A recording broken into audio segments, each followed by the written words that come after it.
آپ صلی اللہ علیہ وسلم نے فرمایا جو 100 مرتبہ پڑھے لا الہ الا اللہ لا الہ الا اللہ لا الہ الا اللہ، فرمایا جو 100 مرتبہ روزانہ پڑھے گا جب قیامت کے دن اٹھے گا تو اس کا چہرہ 14ویں رات کے چاند کی طرح چمک رہا ہو۔ اب مزدوری کر رہا ہو اور زبان پر کیا ہو لا الہ الا اللہ، ڈرائیور گاڑی چلا رہا ہو اور زبان پر کیا ہو لا الہ الا اللہ۔ آپ نے فرمایا جو کثرت سے درود شریف پڑھے گا جنت میں اسے میرا پڑوس ملے گا۔ ایک صحابی نے عرض کیا حضور میں نے ذکر کا وقت طے کیا، اس میں سے کتنا وقت درود شریف کو دے دوں؟ پھر خود ہی کہا حضور 1/4 وقت دے دوں درود شریف کو؟ آپ نے فرمایا ہاں ٹھیک ہے، لیکن درود شریف زیادہ کر لو تو بہتر ہے۔ میں نے کہا اچھا میں 1/3 وقت درود شریف کو دے دوں؟ فرمایا ٹھیک ہے، لیکن درود شریف اور زیادہ کر لو تو بہتر ہے۔ میں نے کہا اچھا میں آدھا وقت درود شریف کو دے دوں؟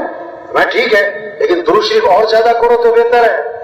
میں نے کہا اچھا میں 2/3 وقت درود شریف پڑھتا ہوں، 1/3 باقی اذکار۔ آپ نے ہاں ٹھیک ہے، لیکن درود شریف اور زیادہ کر لو تو بہتر ہے۔ میں نے کہا اچھا میں سارا وقت درود شریف ہی پڑھوں گا۔ آپ نے فرمایا اذن تکفی ہمک ویغفر ذنبک، اگر تم ایسا کرو گے تمہاری ساری پریشانیاں دور کر دی جائیں گی اور تمہارے سارے گناہوں کو معاف کر دیا جائے گا۔ ہاں یہ فضا بنے ہیں، ہمارے غریب مالدار، ہمارے افسر، ہمارے جج، ہمارے حکمران، ان کے ہاتھوں میں کیا ہو تسبیح ہو۔ آج ہاتھوں میں موبائل نظر آتا ہے، تسبیح نظر، 2 موبائل ہیں جیب میں، تسبیح نہیں۔ اگر کسی کو تحفے میں موبائل دے دو نا بڑا خوش ہوتا ہے، بڑا شکریہ ادا کرتا ہے، بار بار اسے دیکھتا ہے۔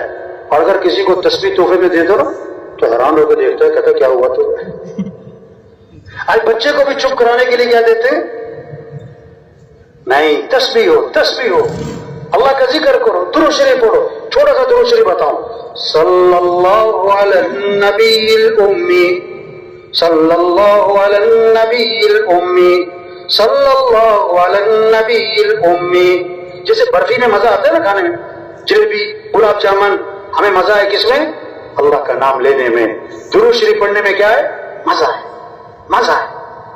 ہاں ہمارا زمیندار ہل چلا رہا ہو اور زبان پر کیا ہو صلی اللہ علی النبی الامی، صلی اللہ علیہ، مستویات گھر میں روٹی پکا رہی، آٹا گوندھ رہی، اور زبان پر کیا ہو صلی اللہ علیہ وسلم، صلی اللہ علیہ وسلم۔ درود شریف پڑھنے کا شوق پیدا ہو۔ آپ نے فرمایا جو کثرت سے استغفار کرے گا اللہ ہر تنگی سے اسے نکالے گا، پریشانیوں سے بچائے گا، اللہ وہاں سے رزق دے گا جہاں سے واموں کو مانتے ہیں۔ استغفار پر باتیں ہیں وما كان الله ليعذبهم وانت فيهم وما كان الله معذبهم وهم يستغفرون۔ اللہ فرما رہے ہیں کہ اے محمد صلی اللہ علیہ وسلم جب تک آپ ان میں موجود ہیں نا ان پر عذاب نہیں آئے گا، اور جب تک یہ استغفار کرتے رہیں گے ان پر عذاب نہیں آئے گا۔ استغفار کی برکت سے عذاب ٹل جائیں گے۔ یہ فضا بنے ہیں، درود شریف، استغفار، اس سے مسئلے حل ہوں گے۔ استغفار کی برکت سے مسئلے حل ہوں گے، عقل سے نہیں، تیزی ذہانت نہیں، اللہ مسئلہ حل کرے گا۔ کیسے؟ اپنے اعمال اچھے بناؤ، اپنے اعمال اچھے بناؤ۔ آپ صلی اللہ علیہ وسلم نے فرمایا کیسی خوبصورت حدیث ہے، کیا خوبصورت الفاظ ہیں، کلمتان خفیفتان علی اللسان ثقیلتان فی المیزان حبیبتان الی الرحمن سبحان اللہ وبحمدہ سبحان اللہ العظیم۔ کیا خوبصورت الفاظ، یہ 2 کلمے ہیں جو زبان پر بہت ہلکے ہیں، قیامت کے دن ترازو میں بڑے وزنی ہیں، اللہ کو بڑے محبوب ہیں۔ وہ کیا ہے؟